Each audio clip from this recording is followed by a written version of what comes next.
yo en lo personal para mí es tener una mejor vida para mis hijos, pero cuando ya nos cayó la helada, el hielo, es cuando se vino todo abajo y ya hubo una crisis económica en las partes a donde se producía más el café.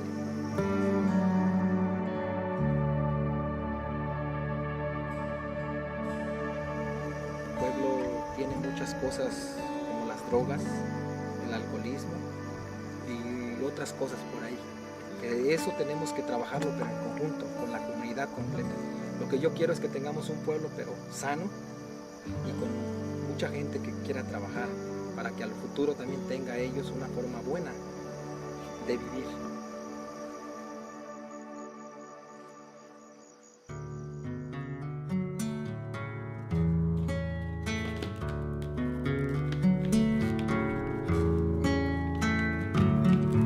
For decades, I've been a coffee enthusiast, and about summer of 2008, my youngest son, Nate, goes on a mission trip to Peru. And I'm roasting Peruvian coffee.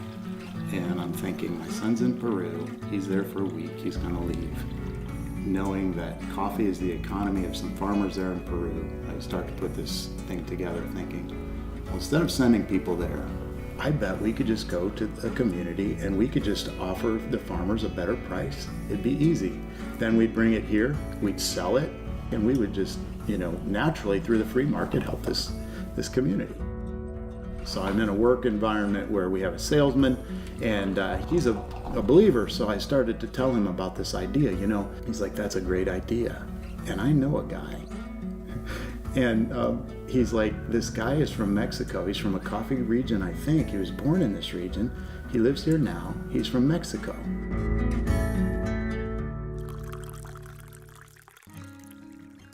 One day I got a phone call from my friend Tom, who said, Jaime, I met someone that is interested in coffee, and you have always talked about Chicontlan and the coffee business going on there, and I wonder if you would like to meet him. And he told me what he was thinking and considering, and we finally decided that it was time for us to go to Mexico. We realized a couple important things. One was that while their coffee was, they drank it and they were used to it, that in its current form it would never be a good enough quality to be able to sell at the kind of price that they need to be able to really invigorate their economy. And so within a community that's experienced poverty because of the coffee economy being bad, there are a lot of other issues that come with it. With poverty comes hopelessness, comes the need for escape, people leaving town to find work other places, teenagers who are finding themselves pregnant, or teen suicide that's high, schools that need help. And so the realization was that while we're building that coffee value through quality, we have got to start a non-profit. Once we started going to Chicontla, then we realized that it was just not the two of us that needed to go there. It's just not about Doug and I when we go there. It's a team effort.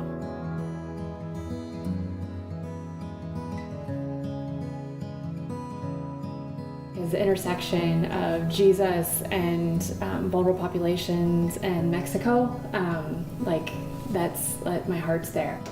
And then I met Doug, and I met Jaime, and I met Joanne, and 2 months later, we were in Chicontla.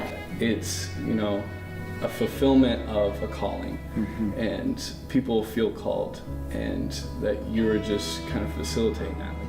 I think we have many different avenues we've been able to connect through different projects, right? The pig project, the chicken projects, the vitamins, health, and using the resources that we have to bless them, but then let them take the responsibility to further those.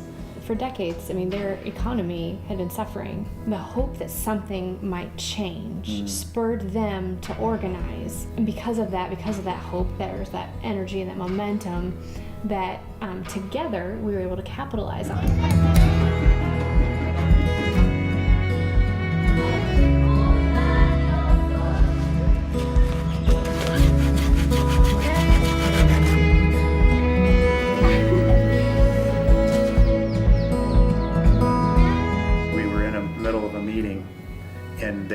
arguing with us. They were desperate, and they were saying, you just need to buy our coffee and sell it. And you and I said, we can't. Like, that wouldn't do you any good. And we went to eat somewhere, and they continued to meet. We came back a couple hours later, and they had said, we agree. And that moment was like all 3 years of figuring things out, trying to boost the social and spiritual things, and all of a sudden, okay, now like we're together, and now we can start the work that will really, the tide that will rise all the ships.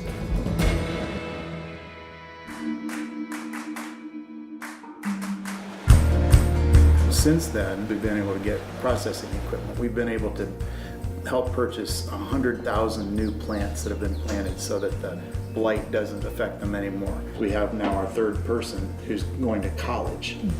Like, going to college, we're paying their tuition. People, our donors, are paying their tuition. We've seen new facilities go up where community's able to come in and use it as a gym or to vote or whatever.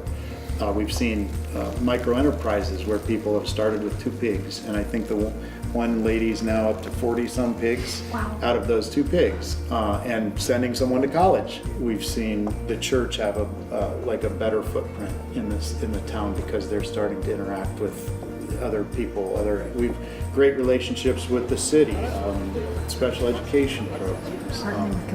Partnering with Compassion International, seeing 350 kids being served by Compassion International, 150 kids getting dental work, and 350 kids getting vitamins every day. And then this community garden that's going to be like almost an acre that's worked in with the curriculum of the school, so that kids and students and teachers are working together and learning about nutrition while they're doing nutrition together.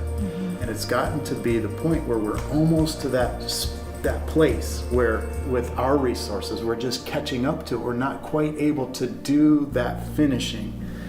And as more communities come, more needs come up, more expertise, more relationships.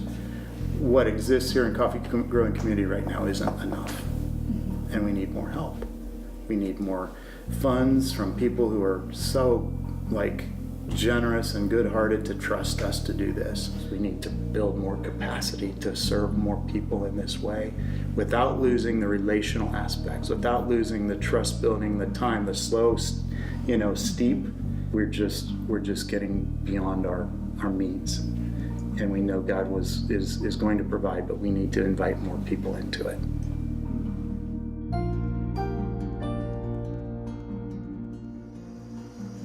Han entrado muchas fundaciones, pero no como ustedes. No es necesario hablar de Dios porque Dios siempre ha estado aquí.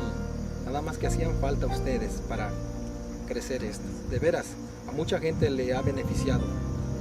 Yo quizás, para mí siempre, tengo 42 años y Dios siempre ha estado aquí. Y aquí, sí. It's just wonderful to share with them what people can do for them. When they present needs they have for the community or the church, or their own personal needs too, it's just amazing to say, I can help you. But it's not... We'll figure it out. Yes. We'll figure it out. Yes. Yeah. We don't know yet, but we'll figure it out. And that's how it's always worked. And it always has. Mm-hmm.